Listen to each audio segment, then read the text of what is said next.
चलिए, तो हमने ये सब देख लिया था कि असल में आपकी सेल ऑर्गेनेलीज़ क्या होती हैं, ठीक है। अलग अलग मेटाबॉलिज्म जो आपको करना होता है आपकी बॉडी के लिए, आपके सेल में अलग अलग फंक्शन एक सेल ऑर्गेनेली करती है, ठीक है। तो आज हम सबसे पहली एक सेल ऑर्गेनेली के बारे में पढ़ते हैं, जो है आपका endoplasmic reticulum,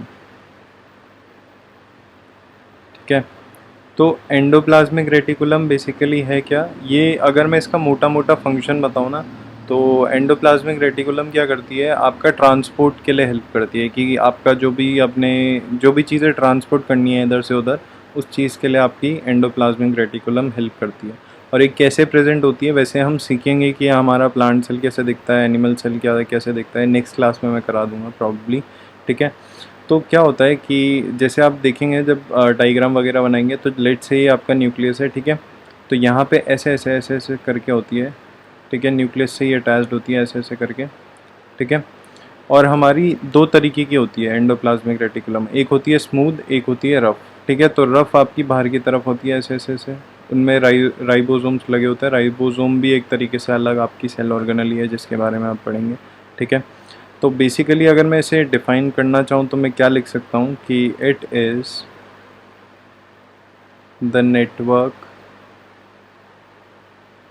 of membrane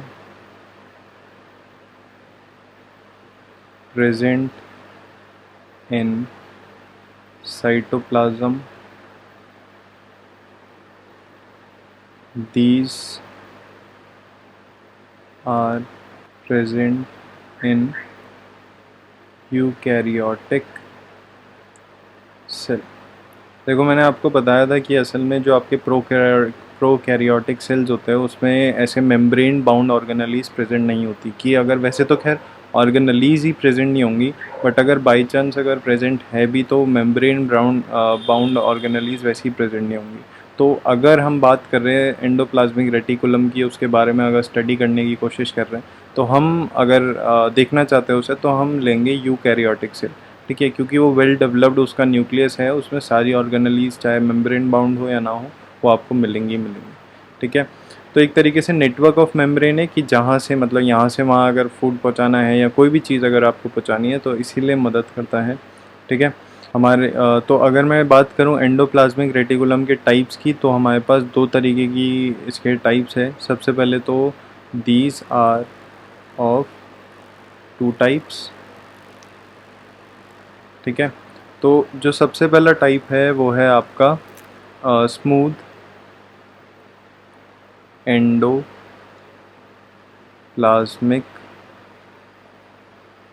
reticulum, ठीक है, जिसको हम SER भी बोलते हैं, ठीक है, शॉर्ट फॉर्म में। तो अब स्मूथ एंडोप्लाज्मिक रेटिकुलम क्या होता है उसके बारे में थोड़ा बहुत समझ लेते हैं कि it is made up of tubules, it helps in manufacturing of fat molecules and lipids। देखो क्या होता है, आपकी जो एंडोप्लाज्मिक रेटिकुलम है, वैसे जब आप हायर क्लासेस वगैरह में जाएंगे तो पता चलेगा कि कुछ आपकी होती है in the form of tubes की फॉर्मेट में, कुछ आपकी होती है लाइक कि एक सिलेंड्रिकल टाइप है, वहाँ से वो नॉर्मल चला जाएगा, कुछ आपकी होती है ऐसे सर्कुलर फॉर्मेट में, ठीक है। तो इस टाइप की अलग अलग टाइप्स की रहती हैं। तो बेसिकली आपको इतना डेप्थ में जाने की कोई ज़रूरत नहीं है, कोई पूछता भी नहीं है नाइन्थ क्लास में इतना। बस आपको क्या जानना है कि असल में स्मूथ एंडोप्लाज्मिक रेटिकुलम जो है वो ट्यूब्यूल्स फॉर्मेट में, मतलब ट्यूब्स की फॉर्मेट में आपकी रहती है, ठीक है। और वो करती क्या है, आपके जो भी फैट मॉलिक्यूल्स होते हैं और जो लिपिड्स के मॉलिक्यूल्स हैं, उन सबको इधर से उधर पहुंचाने में हेल्प करती है, ठीक है। क्योंकि मेन काम क्या है एंडोप्लाज्मिक रेटिकुलम का, ट्रांसपोर्ट कराना कोई भी चीज़, ठीक है, सेल के अंदर। तो ये स्मूथ एंडोप्लाज्मिक का बेसिकली वो है बेसिक फंक्शन, ठीक है। और अगर मैं इसकी बात करूं कि अगर आप इसे देखेंगे तो आप इसमें एक चीज़ नोटिस करेंगे कि इसमें राइबोसोम्स आर एब्सेंट, ठीक है, इसीलिए इसका नाम स्मूथ पड़ा गया है। क्योंकि आप देखेंगे ये जो है ना, अगर मैं इसको ऐसे मैग्नीफाइड वर्जन में देखूँ तो ऐसे ऐसे ऐसे बनेगा। ठीक है, ये ऐसे है तो ऐसे ऐसे ऐसे ऐसे ऐसे बना। तो ये जो आउटर सरफेस है ये इसमें ना ऐसे ऐसे बने हुए रहते हैं। तो ये इसीलिए रफ कहलाते हैं। क्यों? क्योंकि यहाँ पे इनका प्रेजेंट है राइबोसोम्स।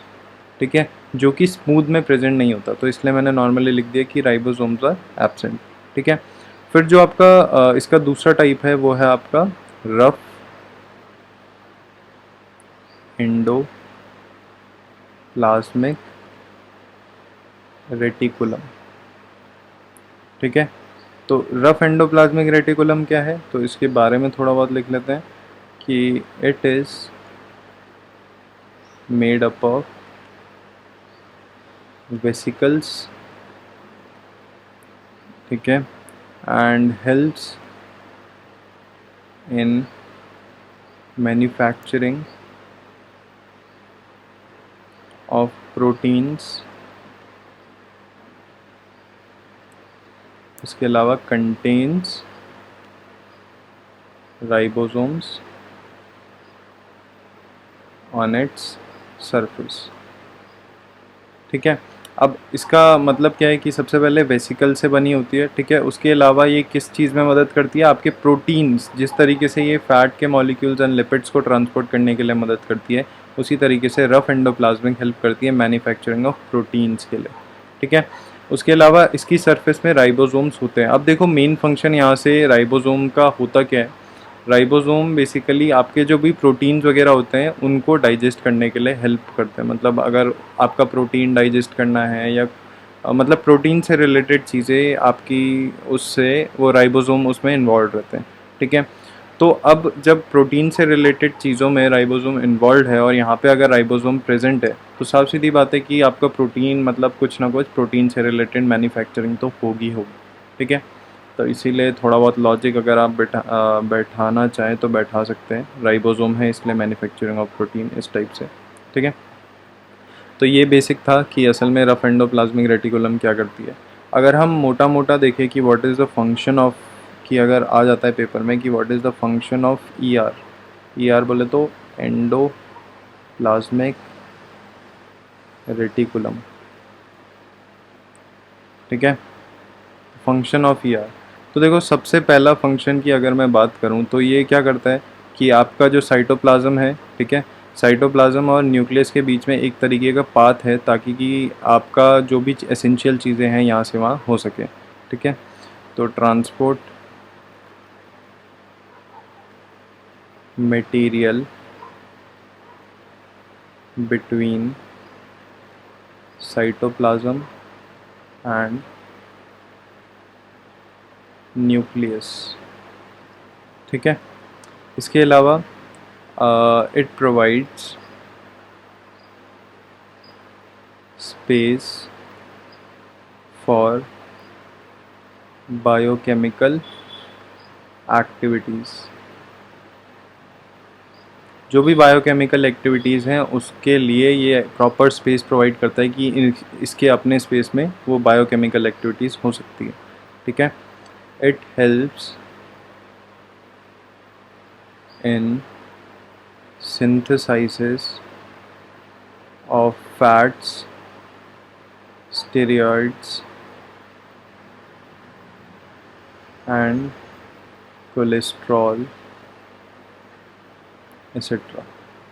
तो ये किस लिए सिंथेसाइज, ये किस चीज़ में मदद करता है, आपका सिंथेसाइजेशन ऑफ फैट्स, स्टीरॉइड्स। स्टीरॉइड्स को आप नॉर्मल तरीके से प्रोटीन्स मांगिए, बट ये डेंजरस होता है आपकी बॉडी के लिए। अगर आपने ये टर्म सुनी है तो वेल एंड गुड, वैसे नहीं सुनी तो बढ़िया ही है कि नहीं सुनी, क्योंकि ये एक तरीके से गलत चीज़ें। ये generally steroids have been taken by the body builders, जो भी बॉडी बिल्डर्स वगैरह होते हैं वो ये स्टीरॉइड्स लेते हैं ताकि कि उनकी जो ग्रोथ है कंपैरेटिवली, वो ग्रोथ उनकी बढ़ सके। जो भी उन्हें बाइसेप बनानी है, ट्राइसेप बनानी है, ठीक है, जो भी मसल्स बनानी है, उन मसल को वो जल्दी इम्प्रूव हो जाए एक तरीके से।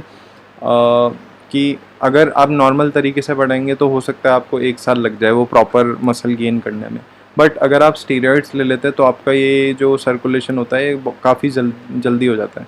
ठीक है। तो स्टीरॉइड्स बट डेंजरस भी है आपकी हेल्थ के लिए, ठीक है, तो इसीलिए लेना नहीं चाहिए, बट स्टिल लोग लेते हैं, ठीक है। तो काइंड ऑफ उसे हेल्प करता है इस चीज़ को कि स्टीरॉइड सिंथेसाइज हो, और इसके अलावा कोलेस्ट्रॉल, ठीक है। तो ये था आपका ईआर के बारे में, मतलब एंडोप्लाज्मिक रेटिकुलम के बारे में। अब एक नोट लिख लेते हैं कि असल में अगर मैं बात करूं आपका जो एंडोप्लाज्मिक रेटिकुलम है, एंडोप्लाज्मिक रेटिकुलम, ये एंडोप्लाज्मिक रेटिक अब से ईआर लिखूंगा मैं, ठीक है।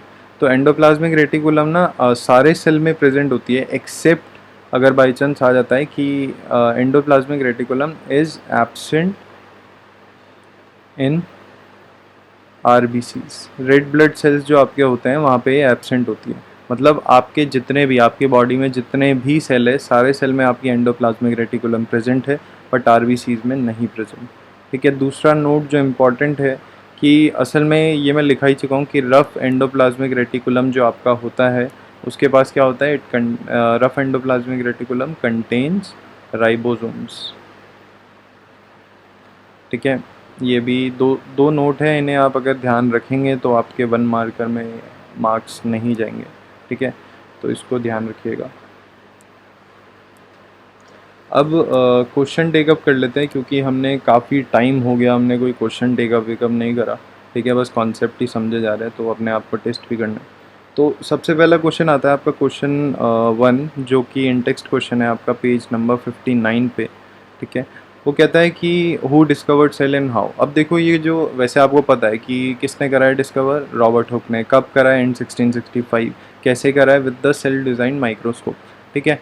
तो ये बहुत अच्छी बात है कि अगर आपको पता है, तो मेन बात होती है कि आपको ये सारे कीवर्ड्स ऐड करने हैं, तो इसलिए मैं लिखवा रहा हूँ। वैसे खैर ज़रूरत नहीं है, वैसे आप खुद भी लिख सकते हैं, बट काइंड ऑफ की स्टार्टिंग का है पीरियड, तो इसलिए आपको अभी पर्टिकुलर कीवर्ड्स के बारे में इतनी नॉलेज नहीं होगी कि कब कौन सा कीवर्ड क्या लगाना है, ठीक है। तो प्रॉपर तरीके से मैं लिखा रहा हूँ, एक एक क्वेश्चन करवा रहा हूँ, ठीक है।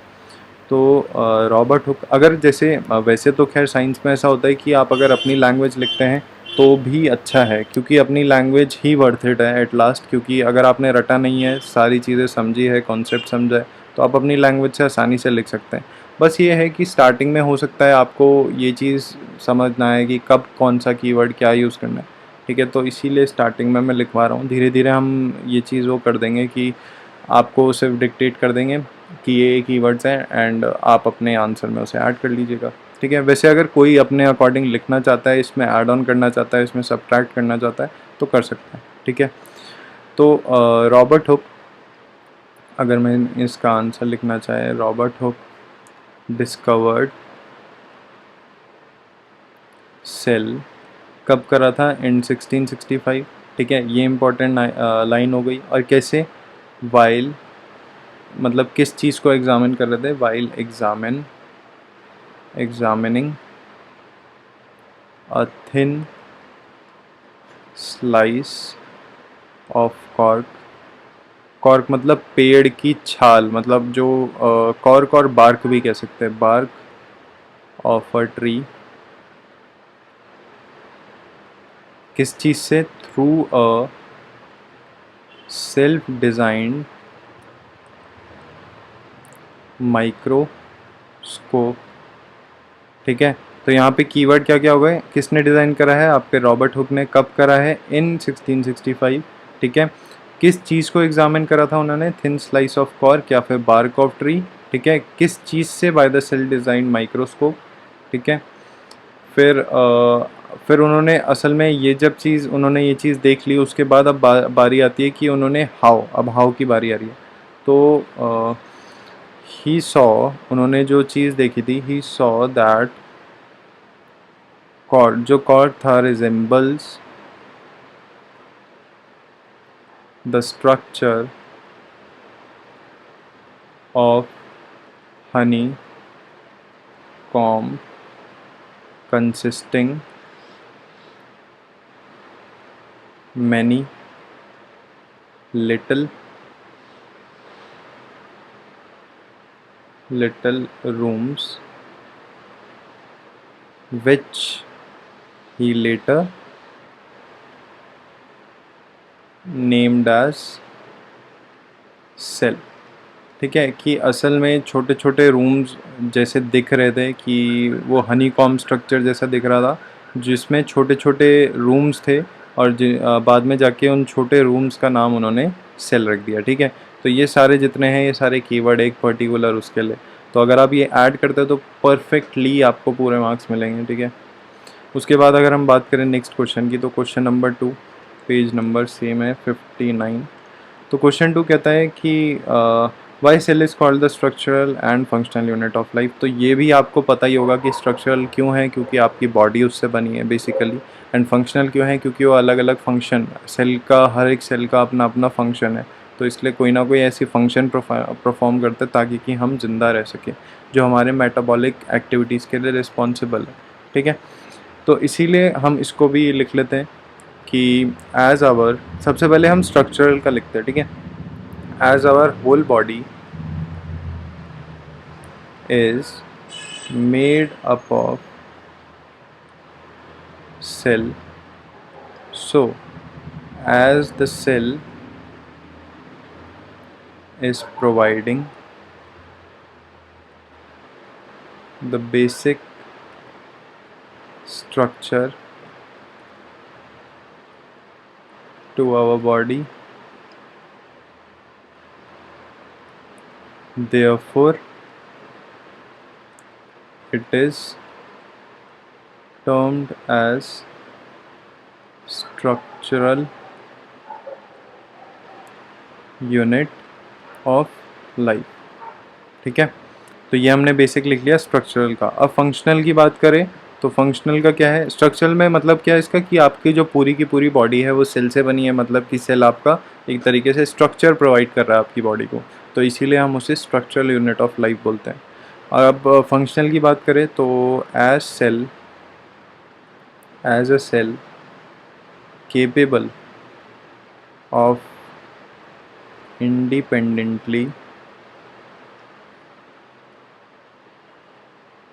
carrying out all necessary activities बोलिए नहीं तो functions, therefore it is termed as functional unit of life।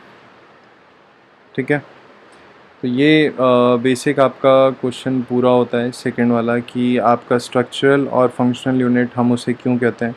ठीक है, अब बारी आती है कि असल में नेक्स्ट क्वेश्चन की तरफ देखते हैं। नेक्स्ट क्वेश्चन आपका जो है वो है पेज नंबर 61 पे, इन टेक्स्ट क्वेश्चन ही है, क्वेश्चन नंबर 1 पेज नंबर 61। ठीक है, तो ये क्वेश्चन क्या कहता है, सबसे पहला क्वेश्चन है कि how do substances like CO2 and water move in and out in the cell, discuss. Okay, तो देखो सबसे पहले CO2 आपको पता है कि कोई भी सब्सटेंस अगर आपको भेजना है इन एंड आउट तो वो कौन से प्रोसेस से जाएगा, आपका डिफ्यूजन से। ठीक है, बट अगर मैं बात कर रहा हूँ ऑस्मोसिस की, तो ऑस्मोसिस सिर्फ और सिर्फ लिक्विड में होता है। ठीक है, और आपको पूरा प्रोसेस पता ही है कि ऑस्मोसिस होता क्या है। तो अगर मैं बात कर रहा हूँ आपकी CO2, तो CO2 को मैं भेज सकता हूँ by the help of diffusion. ठीक है, एंड वाटर को मैं नॉर्मली भेज सकता हूँ, या फिर H2O भी हम इसे बोलते हैं, इसको हम नॉर्मली भेज सकते हैं ऑस्मोसिस से। ठीक है, तो बेसिक आपको ये लिखना है कि CO2 is been CO2 move CO2 is moved in and out by the process of diffusion and the water move in and out by the process of osmosis। ठीक है, नेक्स्ट अगर मैं क्वेश्चन नंबर 2 की बात करूं उसी page में, page number 61 पे, तो वो कहता है कि why is the plasma membrane called the selectively permeable membrane. ठीक है, तो ये चीज़ आपको पता ही है कि असल में प्लाज्मा मेम्ब्रेन को सेलेक्टिवली परमिएबल क्यों बोलते हैं, क्योंकि वो कुछ ही सब्सटेंसेस को इन एंड आउट, मतलब कुछ ही एसेंशियल सब्सटेंसेस को ही अलाउ करती है कि अंदर आ सके एंड बाहर जा सके। ठीक है, तो लिख लेते हैं कि plasma membrane is called selectively permeable membrane because it allows the entry and exit of some essential substances only। ठीक है, जो भी एसेंशियल सब्सटेंसेस होते हैं सिर्फ उन्हीं का ही एंट्री और एग्जिट परफॉर्म करती हैं, इसीलिए हम प्लाज्मा मेम्ब्रेन को सिलेक्टिवली परमिएबल मेम्ब्रेन बोलते हैं। चलिए तो अब नेक्स्ट क्वेश्चन की तरफ बढ़ते हैं, जो है आपका page number question number 1 page number 63 पे। एक काइंड ऑफ डिफरेंस है, बस आपको फिलिंग द ब्लैंक्स की फॉर्मेट में लिखना है। तो जो सबसे पहला फिलिंग द ब्लैंक्स है वो सेकंड पॉइंट में है, वो कह रहा है प्रोकैरियोटिक एंड यूकैरियोटिक के बीच में आपको दोनों के बीच में डिफरेंस दिया गया है। उसमें कह रहा है न्यूक्लियर रीजन की बात हो रही है, तो उसमें जब जो चीज़ उसमें लिखी है उसका अपोजिट आपको लिखना है। तो ये तो आप आसानी से कर ही सकते हैं कि जो आपका न्यूक्लियस रीजन जब उसमें लिखा है वेल डिफाइंड, तो इसमें होगा कि not well defined, neither well defined and nor surrounded by the nuclear membrane. Simpler कि सिंपली यही लिख सकते हैं कि असल में आपका ना ही उसमें वेल डिफाइंड न्यूक्लियस है और ना ही वो सराउंड करता है न्यूक्लियर मेम्ब्रेन से। जब वेल डिफाइंड न्यूक्लियस ही नहीं है तो न्यूक्लियर मेम्ब्रेन की तो बात ही अलग है। उसके बाद और नोन एज में आप लिख देंगे नोन एज प्रोकैरियोटिक सेल। ठीक है, उसके बाद फोर्थ में है जो कि यूकैरियोटिक में आपका डैश दे रखा है, वो कह रहा है membrane bound cell organelles are present absent prokaryotic में। यूकैरियोटिक में क्या होगा कि आपकी membrane bound cell organelles are present. Simple. ठीक है, वैसे ऐसा नहीं आता, आपको नॉर्मल प्रॉपर तरीके से पूरा डिफरेंस आपको याद करना है। ठीक है, तो आपके लिए वही है कि आप होमवर्क में ये क्वेश्चन कंप्लीट कर लीजिएगा। ठीक है, प्लस ये सारा का सारा रिवाइज करिएगा। ठीक है, और अगर कुछ भी डाउट होता है तो बता दीजिएगा। चलिए फिर आज की वीडियो के लिए बस इतना ही।